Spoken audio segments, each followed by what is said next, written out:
باللہ من الشیطان الرجیم بسم اللہ الرحمن الرحیم سلام اللہ علی بقیت اللہ الاعظم۔ امام حسین علیہ السلام 4 عالمی چینل کربلا مقدسہ کے آن لائن ٹرانسمیشن پروگرام معرفت منتظر اجل اللہ تعالی فرجہ الشریف میں آپ کی خدمت میں حاضر ہے، اور ہمارے بقیہ جتنے بھی ٹرانسمیشنز ہیں ان کو آپ ملاحظہ فرما سکتے ہیں جادو ٹی وی، روکو T V, Amazon fire T V اور ایپل ٹی وی کے ذریعے سے۔ منجی عالم بشریت حضرت امام زمانہ علیہ السلام کے عنوان سے ہمارے گفتگو کا سلسلہ جاری ہے، اور چونکہ پیشہ پیش عیدوں کا سلسلہ بھی ہے، تو یہ تمام کے تمام اہل بیت کی خوشیاں اور غم یہ خود امام زمانہ علیہ السلام سے مربوط ہے۔ تو ایک تو ہم تمام عید جو کہ گزر چکے ہیں اور جو آنے والے ہیں، ایک اس میں سے بڑی عید جو کہ 15 شعبان جس کو نیمہ شعبان بھی کہتے ہیں، تو ان تمام عیدوں کے مناسبت سے آپ کی خدمت میں تبریک اور تہنیت بھی عرض کرتے ہیں۔ اور عید جو ہے 11 کو حضرت شہزادہ علی اکبر علیہ السلام کی ولادت بسعادت کا موقع تھا، تو دل چاہتا ہے کہ کچھ گفتگو کی جائے، ایک دو جملہ شہزادے کے حق میں، شہزادے کے فضائل میں۔ اگر ہم تواریخ اور روایات کو دیکھ لیں تو اس میں سے دو چیزیں، دو ایسے اشخاص ہیں، دو ایسی شخصیتیں ہیں کہ جس کے بارے میں کہا گیا ہے کہ یہ شباہت رکھتے ہیں خود رسالت مآب صلی اللہ علیہ وآلہ سے، اور اس میں سے سب سے پہلی شخصیت حضرت علی اکبر علیہ السلام ہے، اور دوسری شخصیت حضرت امام مہدی علیہ السلام عجل اللہ تعالی فرجہ الشریف۔ یہ دو ایسے اشخاص ہیں کہ جن کے بارے میں یہ ملتا ہے کہ یہ ہر چیز میں، یعنی خود وہ ظاہری شکل و صورت میں، اور ان کا نطق، ان کے بولنے کا انداز، ان کی گفتگو کرنے کا انداز، ان کا جو ان کی سیرت تھی، اور لوگ جب ان کو دیکھتے ہیں تو وہ خود رسالت مآب صلی اللہ علیہ وآلہ کے یاد میں آ جاتے ہیں۔ اور اس میں سے پہلی شخصیت حضرت علی اکبر علیہ السلام ہے، جس کے بارے میں حضرت سید شہداء علیہ السلام نے کربلا کے موقع پہ فرمایا اللہم اشہد علی ہؤلاء القوم انہ قد برز الیہم غلام اشبہ الناس خلقا وخلقا ومنطقا برسولک وکن اذا اشتقنا الی لقاء نبیک نظرنا الیہ۔ فرمایا کہ بار الہ آپ گواہ رہنا کہ آج میں ایک ایسی شخصیت کو اس قوم کی طرف بھیج رہا ہوں، چونکہ کربلا کا میدان ہے، اور وہ مشکل مرحلہ عاشورہ کا دن جب بھیجتے ہیں تو فرماتے ہیں کہ میں ایک ایسے جوان کو بھیج رہا ہوں کہ جو شبیہ ہے نبی مرسل صلی اللہ علیہ وآلہ کا۔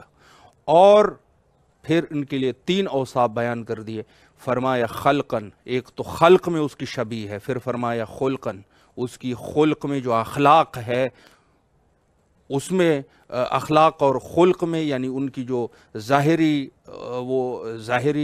چیزیں ہیں، اور پھر فرمایا منطقاً بالرسولک، اور وہ نطق کرنے میں بھی رسول کی طرح ہے، اور پھر سے فرمایا کہ جب ہم اشتیاق کرتے تھے اور خواہش رکھتے تھے کہ رسول کی زیارت ہو جائے تو حضرت شہزادہ علی اکبر علیہ السلام کی زیارت کیا کرتے تھے۔ تو یہ ایک حضرت علی اکبر علیہ السلام کے لیے اور دوسرا امام زمانہ علیہ السلام کے لیے ہیں، ان کے لیے بھی دقیقاً اسی طریقے کے الفاظ موجود ہے۔ تو بہرحال یہ گفتگو کا سلسلہ جاری رہے گا، اور انشاءاللہ العزیز یہ جو آج کے ہمارے جو معزز مہمان ہیں، عالی جناب حجت الاسلام المسلمین مولانا افضل کاظمی صاحب، علامہ سید افضل کاظمی صاحب، انشاءاللہ العزیز ان سے گفتگو کا سلسلہ شروع کرتے ہیں اور ان کے علم اور معلومات سے استفادہ کرتے ہیں۔ السلام علیکم ورحمۃ اللہ وبرکاتہ۔ علیکم السلام ورحمۃ اللہ وبرکاتہ۔ قبلہ خیریت سے ہیں انشاءاللہ؟ جی اللہ کا شکر ہے، مولا آپ کو سلامت رکھے۔ سب سے پہلے تو امام حسین علیہ السلام ٹی وی کی طرف سے، ٹی وی کے تمام اراکین کی طرف سے، اور امام حسین علیہ السلام میڈیا گروپ کی طرف سے آپ کے نہایت ہی ممنون اور مشکور ہے کہ نہایت ہی مصروفیات کے باوجود آپ یہاں تشریف لائے۔ اور ہمیں خدمت کا یہ موقع فراہم فرمایا۔ میں مومنین اکرام کو اور خصوصاً امام حسین ٹی وی کے جو اراکین ہیں، جو اس کے مساعدین ہیں، معاونین ہیں، ان کی خدمت میں ہدیہ تبریک اور سلام پیش کرتا ہوں، اور مومنین سے درخواست کروں کہ زیادہ سے زیادہ، چونکہ یہ واحد ٹی وی ہے جو قوم کی خدمت کربلا مقدسہ سے رہ کے ہماری اردو زبان میں کر رہا ہے۔ الحمدللہ۔ میں گزارش کروں گا مومنین سے کہ زیادہ سے زیادہ اس ٹی وی کو معاونت کے ساتھ اور اپنی تمام تر جو بھی وہ ہیلپ کر سکتے ہیں وہ کریں، اور چونکہ لائق تبریک اور تہنیت ہے یہ ٹی وی جو امام حسین علیہ السلام کے حرم مبارک کے قریب سے آپ حضرات کے لیے، آپ کی ہدایت کے لیے، آپ کے لیے مشعل راہ بنا ہوا ہے، اور ہر وقت آپ کی ہدایت کی سعی میں اپنے تمام تر مصروفیات کو ترک کرنے کے بعد آپ حضرات کے لیے ایک بہترین راہ اور ایک بہترین عقیدہ اور ایک بہترین معلم کی حیثیت سے خدمت دین اور خدمت خلق کر رہا ہے۔ مولا آپ کو جزائے خیر دے ان نیک دعاؤں کے ساتھ جو آپ نے فرمایا، آپ کے نہایت ہی شکر گزار بھی ہیں۔ جی قبلہ، پروگرام کا جو ہمارا سلسلہ ہے، ظاہر ہے کہ امام زمانہ علیہ السلام کے عنوان سے ہی گفتگو ہے ہماری، لیکن ظاہر ہے کہ اب یہ ماہ شعبان ہے، اور ماہ شعبان میں اگر دیکھا جائے تو عید ہے، اور یہ عیدوں کا سلسلہ بھی ہے، تو ظاہر ہے کہ آپ مجھ سے بہتر جانتے ہیں کہ روایت میں وارد ہوا ہے کہ ہمارے خوشیوں میں خوشیاں اور ہمارے غموں میں غم، یہ مومنین کے اوصاف میں سے ہے اور یہ ضروری ہے۔ تو پہلا سوال کچھ اس طریقے سے کر لوں کہ اہل بیت کی خوشیوں میں خوش رہنا اور اہل بیت کے غموں میں غمگین رہنا، کیا یہ امام زمانہ علیہ السلام کے ظہور کے لیے آمادگی ہے؟ اس پر اگر آپ وضاحت فرمائیں۔ جی بالکل، یہ حدیث مبارکہ کے جس کے تحت آپ نے سوال کو میرے سامنے رکھا، واقعاً ہمارے غم میں غمگین ہونا اور ہماری خوشیوں میں خوش ہونا، یہ در حقیقت علوم آل محمد اور اس راستے کو ہموار کرتا ہے کہ جو سلسلہ رسول سرور کائنات نے، مولا کائنات اور مولا کائنات نے امام حسن اور امام حسین سے ہوتے ہوئے ہمارے آخری امام تک پہنچتا ہے۔ یہ اس کی معاونت اور اس راستے کو ہموار کرنے کے لیے ان کی خوشی میں خوش ہونا، اور یہ خوشی میں خوش ہونا یہ صرف ہم لوگوں کے لیے نہیں ہے کہ صرف ہم لوگ اس میں شامل ہیں، یہ اتنا بابرکت مہینہ ہے شہر شعبان، اس کے فضائل بہت زیادہ ہیں۔ میں انشاءاللہ آپ کے سوال کو اسی سے مرتبط کرتا ہوا، اس کے فضائل اتنے زیادہ ہیں کہ پروردگار عالم نے ان ذوات مقدسہ کے صدقے میں کہ جن کی ولادت باسعادت کو اس شہر شعبان میں رکھا، امام حسین علیہ السلام، امام زین العابدین علیہ السلام، مولا ابو الفضل العباس، جناب علی اکبر علیہ السلام، اور ہمارے وقت کے امام کہ جس کی معرفت ہمارے اوپر اوجب قرار دی گئی ہے، کہ ان کی ولادتوں کو رکھا، تو اس کی برکت کی وجہ سے، ان کی خوشی کی وجہ سے، ان کی خوشی میں خوش ہوتے ہوئے پروردگار عالم نے اس مہینے میں کسی امام کی شہادت کو نہیں رکھا ہے۔ بے شک، بے شک، جی۔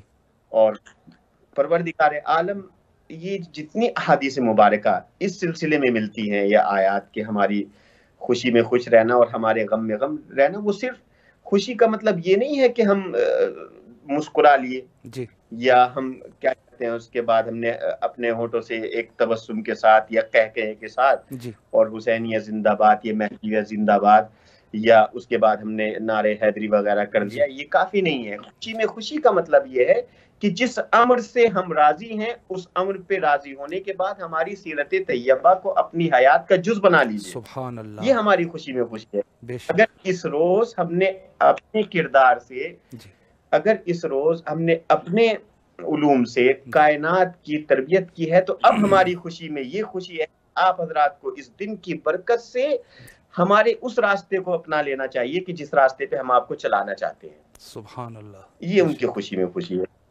اگر ہم یہ چاہتے ہیں کہ ہم امام زمانہ کی معاونت کریں، اگر ہم ان کی مدد کرنا چاہتے ہیں اور واقعا ہم ان کی خوشی میں خوش ہونا چاہتے ہیں، تو ہمیں تمام، میں نے روایات میں پڑھا ہے اور اپنے بزرگ اساتذہ سے سنا بھی ہے کہ مولا فرماتے ہیں، یہ بڑی عجیب و غریب روایت ہے اور عجیب و غریب اس میں گفتگو، امام زمانہ جل اللہ تعالیٰ فرجہ الشریف سب سے پہلے اپنی قوم کے اس بچے کو ظہور کے بعد قتل کر دیں گے کہ جس کا سن حد بلوغ تک پہنچ جائے اور اس کو حلال و حرام کے مسائل یاد نہ ہو. جی تو یہ جو ٹی وی آج ہمارے سامنے، جی یہ جو خدمت دین آپ کر رہے ہیں، یہ امام زمانہ کی خوشی میں ان کی معاونت ہے کہ آپ ان کے ان پیغامات کو مومنین تک پہنچا رہے ہیں کہ جن کے ذریعے سے امام زمانہ کے دین کی ترویج ہو سکتی ہے جی اور آپ کی معاونت ہو سکتی ہے. اگر ہم دین فہم بن جائیں، صحیح. اگر ہم شریعت فہم بن جائیں، جی اگر ہم مذہب فہم بن جائیں، تو یہ صحیح. خود بخود علوم آل محمد اور کردار آل محمد کی خوشی میں خوش ہونا ہے. بے شک بے شک بالکل. اور بڑا بابرکت ہے یہ مہینہ. میں تھوڑا سا اس مہینے کے بارے میں بھی جی قبلہ آپ کی ضروری خدمت ہے. میں کچھ عرض کر، جی قبلہ ماہ کیونکہ اس شعبان. کے بعد آنے والا مہینہ بڑا بابرکت ہے. اس کے لیے خاص خوش شہر شعبان کی کہ جس میں ہمارے مولا کی ولادت ہے.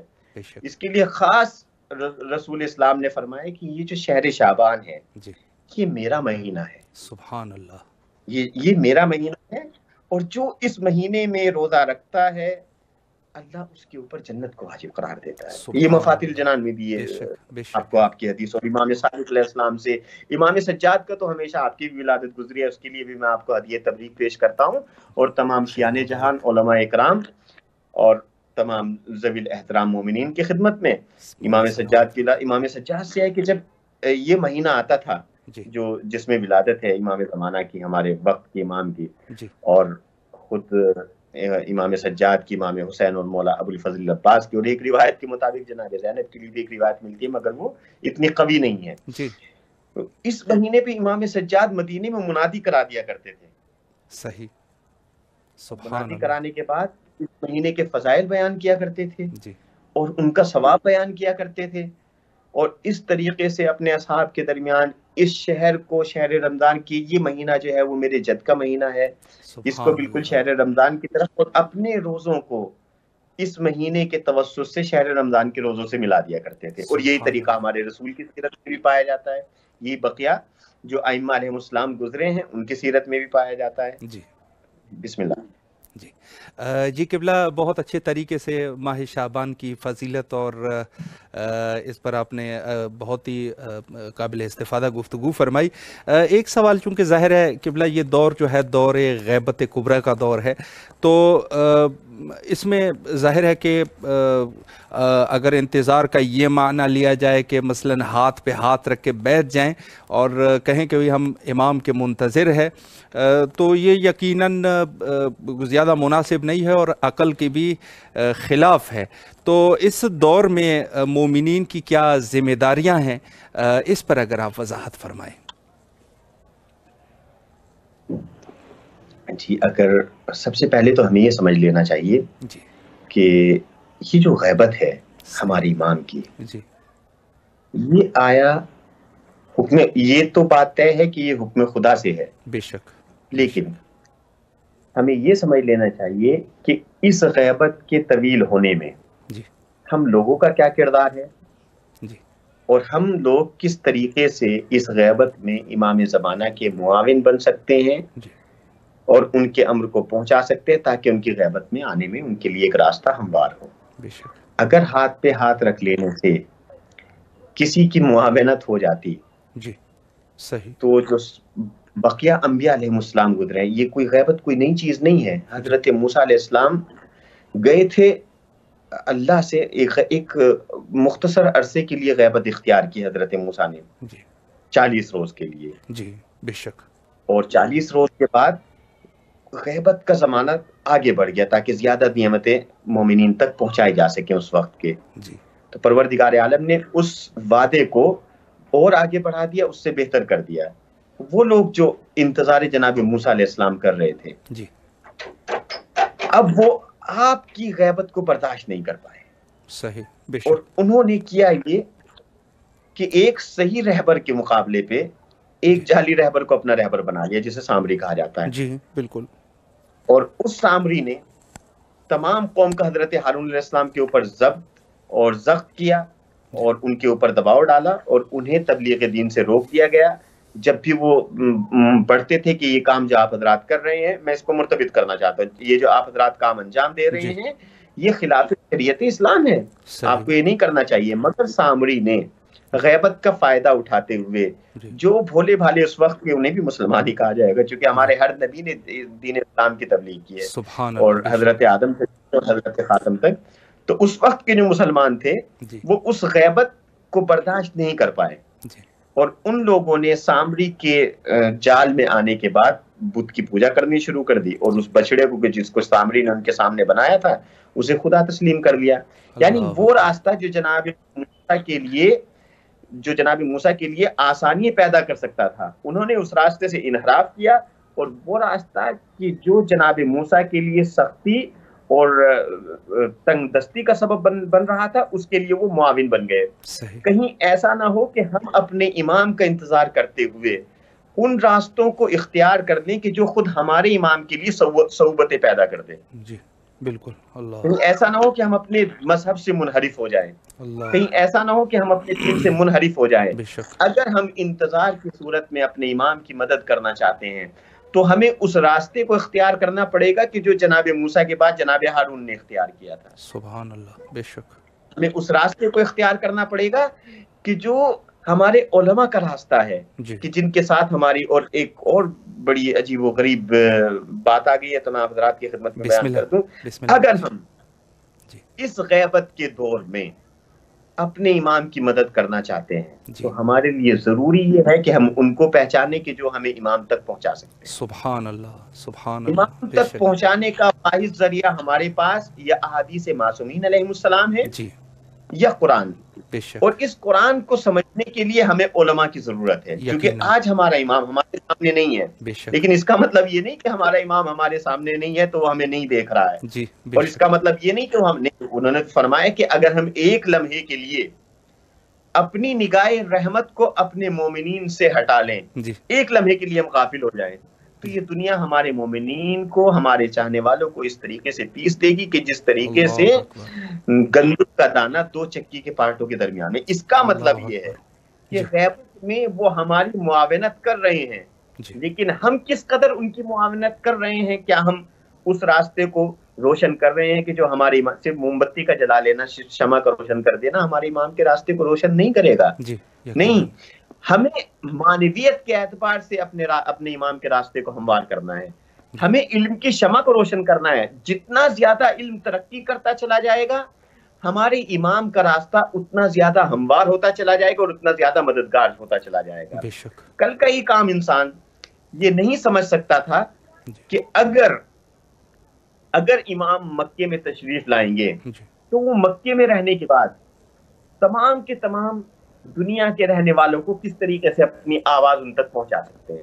وہ مکے میں آواز دیں گے اور سب کے سب کیسے جائیں گے.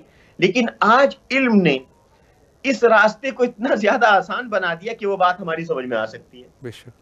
وہ کس طریقے سے سمجھ میں آ سکتی ہے کہ آج یہ جو آپ نے یہ اہم قدم اٹھایا ہے، یہ جو سوشل میڈیا ہے جس کے ذریعے آپ نے معاونت کا ارادہ کیا ہے اپنے امام کی، کیا یہ ان احادیث کی طرف اشارہ نہیں کرتا کہ امام ایک جگہ گفتگو فرمائیں گے اور پوری کائنات گفتگو کو سنے گی؟ بے شک. اسی کا علم نے ترقی کی تو امام کے ان تمام کے تمام معجزوں کو ہمیں سمجھنے کے لیے آسانیاں پیدا ہوگی. بے شک. لہذا اگر ہم چاہتے ہیں کہ امام کی مدد کریں تو ہمیں علم میں آگے بڑھنا ہوگا. جی بالکل. ہمیں اپنے مومنین تک جن تک علم کی رسائی نہیں ہے ان تک علم کو پہنچانا پڑے گا. جی.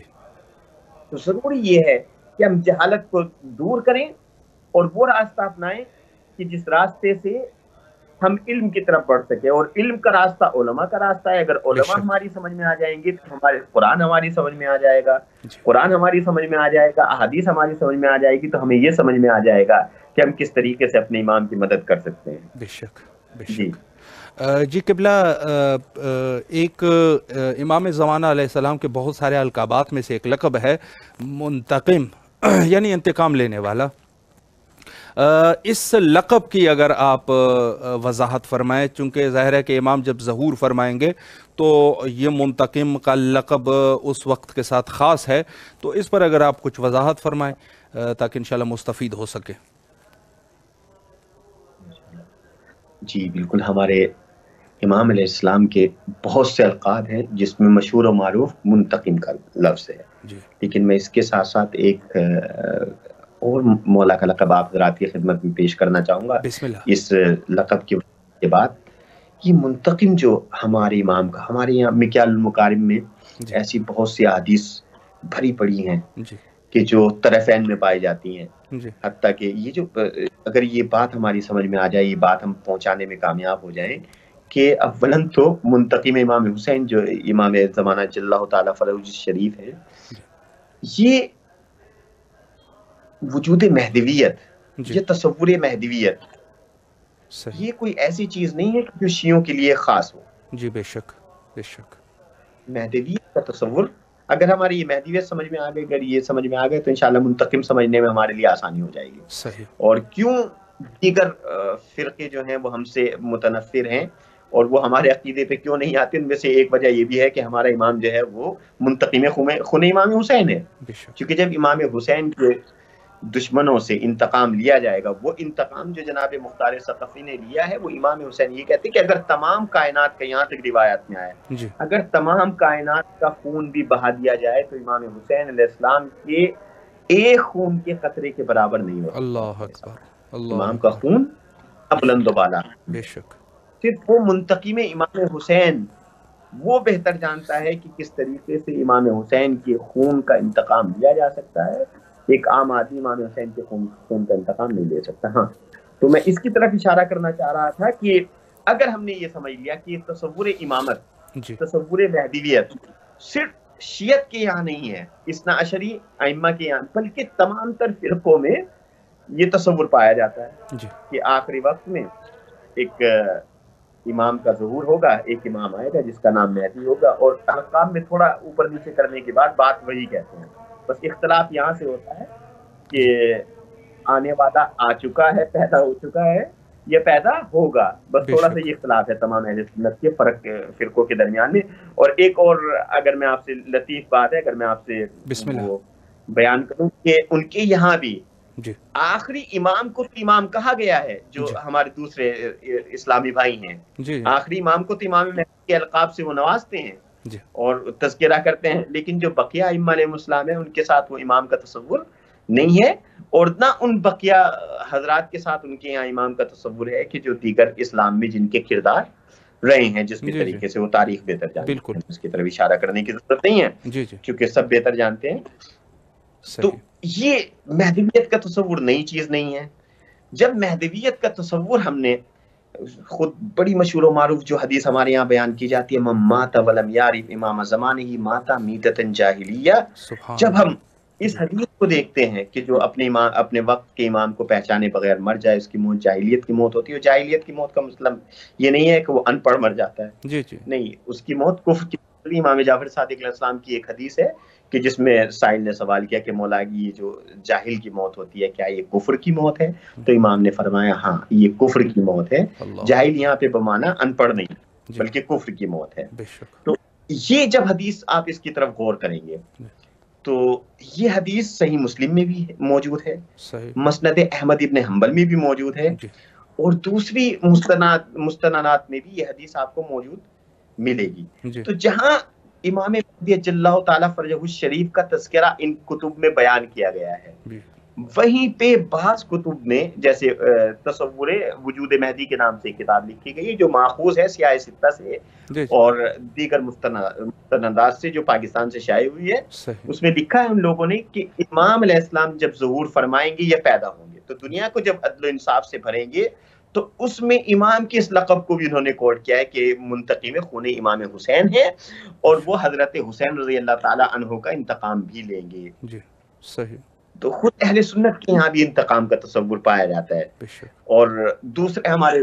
جو فرق پائے جاتے ہیں جی تو ان کے یہاں بھی انتقام کا تصور۔ اب یہ انتقام کس درجے پہ ہوگا اور کن کن لوگوں سے لیا جائے گا، یہ تاریخ کے دامن میں یہ چیزیں محفوظ ہیں، جی انشاءاللہ جب تفصیل سے کبھی گفتگو ہوگی تو بتایا جائے گا۔ تو ایک لقب یہ ہے، ایک لقب اور جو میں جی آپ حضرات کے سوال سے تجاوز کرنا چاہوں گا جی بسم امام اللہ کا، کیجیے، ہمارے ایک اور لقب ہے کہ جو اتنا زیادہ مشہور نہیں ہے لیکن علماء کے درمیان میں جو گفتگو کی جاتی ہے، یہ وہ لوگ کہ جو تاریخ سے محبت کرتے ہیں یا احادیث اور تفسیر کی طرف جاتے ہیں تو ضرور ان کے ذہن میں یہ لقب امام کا ہوگا۔ جی ایک لقب اور ہے ہمارے امام کا، وہ لقب ہے شارد۔ شارد، جی صحیح ہے، یہ جی بڑا غریب لقب ہے امام کا، جی شارد یہ دو لفظ استعمال ہوتے ہیں لغت عربی میں. ایک طارد کا لفظ استعمال ہوتا ہے جو جانوروں کے لیے آتا ہے، جیسے فرش الطارد، وہ گھوڑا جو بھاگ گیا ہو، جو چلا گیا ہو، جو ہماری آنکھوں سے اوجھل ہو گیا. ایک لفظ آتا ہے شارد. یہ شارد کے معنی ہے کہ اپنے چاہنے والوں کے اعمال کی وجہ سے انسان کا پردہ کر دینا. اللہ اکبر. اپنے چاہنے والوں کی، یعنی کہ اپنے چاہنے والوں کے اعمال کی وجہ سے، ان کے افعال کی وجہ سے کسی رہبر کا ان سے دور ہو جانا. اس کا مطلب یہ ہے کہ ایسا نہیں کہ ہمارے عمل اس لائق نہیں کہ ہم اپنے امام کو خود نہ چاہتے ہوئے اپنے آپ سے غیبت اختیار کرنے پہ مجبور کر رہے ہیں. بہت سی ایسی روایات ہیں، جیسے کل شب جمعہ تھی، شب جمعہ کی روایات میں کہ جب ہمارے چاہنے والوں کے ہر شب جمعہ اعمال پیش کیے جاتے ہیں، تو جب وہ اعمال پیش کیے جاتے ہیں کہ جو چاہنے والے ہیں، یہاں بات چاہنے والوں کی کہ جو منسوب ہیں، جو فرقہ منسوب ہے ہمارے امام سے، جو آپ پہ اعتقاد رکھتا ہے، جو آپ کی غیبت پہ اعتقاد رکھتا ہے، جو آپ کی حیات طیبہ پہ اعتقاد رکھتا ہے، ان کے اعمال جب پیش کیے جاتے ہیں تو امام کبھی ان اعمال کو پڑھنے کے بعد مسکراتے ہیں اور کبھی ان اعمال کو پڑھنے کے بعد ہمارے امام گریہ فرماتے ہیں. اللہ اکبر. مسکراتے کب ہیں؟ اس وقت مسکراتے ہیں کہ جب چاہنے والوں کے اعمال بلند ہوتے ہیں، مطابق شریعت اسلامی ہوتے ہیں، مطابق رائے حضرت امام حسین ہوتے ہیں. اور ان اعمال کو دیکھنے کے بعد کہ جو ہمارے شیعان حیدر کرار کے شیعان شان نہیں ہیں، ان کو دیکھنے کے بعد امام، یا گناہوں کو دیکھنے کے بعد جب ان کے نامہ اعمال کو پیش کیا جاتا ہے تو امام گریہ فرماتے ہیں. تو کہیں ایسا نہ ہو کہ ہم چاہتے ہوئے یا نہ چاہتے ہوئے اپنے امام کے لیے اس راستے کو ہموار کرنے کے بجائے دشوار بنا رہے ہیں، ان کی حیات طیبہ کو دشوار بنا رہے ہیں کہ جو راستہ خود ہمارے اعمال کی وجہ سے ان تک پہنچتا ہے. اللہ اکبر. بے شک جی، بے شک. جی قبلہ، آخر میں امت مسلمہ کے لیے اور مومنین کے لیے اگر امام زمان علیہ السلام کے عنوان سے کوئی پیغام ہے، کوئی میسیج ہے، تو امام حسین علیہ السلام ٹی وی کے ذریعے سے بسم اللہ کیجیے.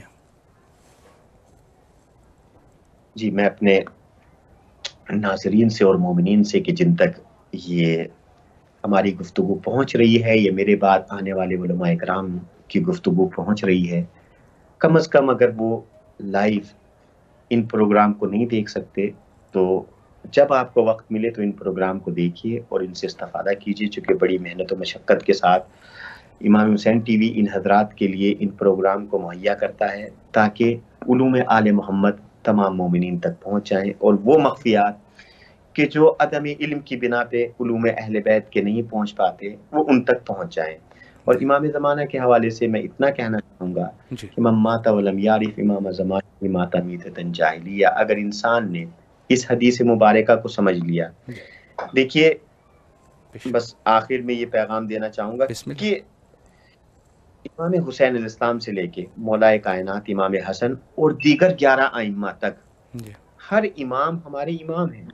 بے شک، بے شک. اور ہمارا اعتقاد یہ ہے، ہمارا عقیدہ یہ ہے، اور جو ہمارا دین اور مذہب آگے بڑھتا ہے وسیلے کے ذریعے، یہ عقیدہ ہمارا رائج ہوتا ہے کہ ہمارا ہر امام ہماری شفاعت کر سکتا ہے اور ہمارے گناہوں کو بخشوا سکتا ہے، جن کا تعلق عوام الناس سے نہ ہو، بخشوا سکتا ہے اور ہمیں جنت میں داخل کرا سکتا ہے. اگر ہم کسی کی بھی پیروی کر لیں، وہ ہمیں بخشوا سکتا ہے اور ہماری تمام تر دعائیں اور حاجتیں وہ پوری کر سکتے ہیں. اگر ہم امام علی کے وسیلے سے کریں، امام حسن کے وسیلے سے کریں، امام حسین کے وسیلے سے کریں، حضرت یہاں تک کہ باب الحوائی حضرت ابو العباس کے حوالے سے کریں، یا حضرت علی اصغر کے حوالے سے، یا امام سجاد یا دیگر ائمہ علیہ السلام کے، تو ہماری دعائیں پوری ہو سکتی ہیں. لیکن قیامت کے دن ہمیں نہ امام علی علیہ السلام کے پیچھے شمار کیا جائے گا، نہ امام حسن کے پیچھے شمار کیا جائے گا، نہ امام حسین کے پیچھے شمار کیا جائے گا.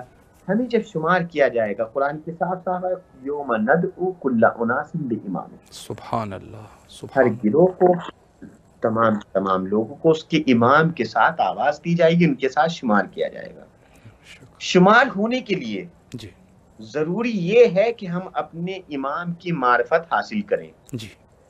معرفت امام غیبت میں کس طریقے سے ممکن ہے؟ غیبت میں معرفت امام کے لیے ہمیں علوم آل محمد تک پہنچنا پڑے گا. بے شک علوم آل محمد ہم تک کیسے پہنچیں گے؟ اس کے لیے ہمیں علماء کا سہارا لینا پڑے گا، ہمیں علماء دوست بننا پڑے گا، بے شک ہمیں علماء کی بزم میں بیٹھنا پڑے گا، ہمیں علماء کے پاس جانا پڑے گا، علماء کو اپنے پاس بلانا پڑے گا، بالکل ہمیں سوشل میڈیا پہ آنا پڑے گا، ان پروگرام کو شائع کرنا پڑے گا، ان سے استفادہ کرنا پڑے گا، تاکہ ہم اپنے وقت کے امام کو پہچان لیں. بے شک اور پہچاننے کے بعد روزانہ اپنی زندگی کا محاسبہ کرنا چاہیے کہ رات دن جو ہم الاجل کی صدائیں دے رہے ہیں، کہیں ایسا نہ ہو کہ ہم بلا بھی رہے ہیں اپنے امام کو، اور جب ہمارا امام آئے تو ہمارا شمار انہی لوگوں میں ہو کہ جو ان کے دشمنان ہیں. کیونکہ انسان کی زبان، بس آخر میں آپ کی زحمت کو تمام کروں گا، جی بسم اللہ، ٹائم ہے، انسان کی زبان، جی انسان کی زبان جی اس کے عقیدے کی عکاسی نہیں کرتی ہے. جی بس میں توجہ چاہتا ہوں، جی بسم اللہ. انسان کی زبان اس کے عقیدے کی عکاسی نہیں کرتی ہے، صحیح. انسان کے اعمال اس کے عقیدے کی عکاسی کرتے ہیں. سبحان اللہ، سبحان اللہ، بہت گہرا جملہ ہے قبلہ. اگر ہمارا عقیدہ جی ہمارے اعمال کے مطابق ہے جی تو ہم اپنے امام کو پہچان سکتے ہیں. سبحان میں اور اللہ. لفظوں کو واضح کر دوں، بے شک. میں تمام زندگی جی امام حسین کے حرم کے قریب بیٹھنے کے بعد رات دن کہتا رہا ہوں حسینیت زندہ باد، حسینیت زندہ باد، حسینیت زندہ باد. تو کیا حسینیت میری زبان سے ادا کرنے سے زندہ باد ہو جائے گی؟ سبحان اللہ. بے شک. جی نہیں، جب تک یقین نہیں کردار امام جی کی خوشبو میرے کردار میں نہیں آ جی سکتی جی تب تک حسینیت زندہ باد نہیں ہو سکتی. نہیں ہو سکتی. میں لائق یہ کہتا رہا ہوں کہ امام زمانہ کا چاہنے والا ہوں، میں آپ کا انتظار کر رہا ہوں، جی اور میں آپ کے لشکر میں شریک ہونا چاہتا ہوں، میں اصل شیعان حیدر کرار میں شمار ہونا چاہتا ہوں. اس وقت تک میں ان افراد میں شمار نہیں ہو سکتا، اس وقت تک میں آپ کا چاہنے والا نہیں ہو سکتا، اس وقت تک میں آپ کا منتظر نہیں ہو سکتا، جب تک میری تمام زندگی آپ کی حیات مبارکہ کے کردار سے میچ نہ کر جائے.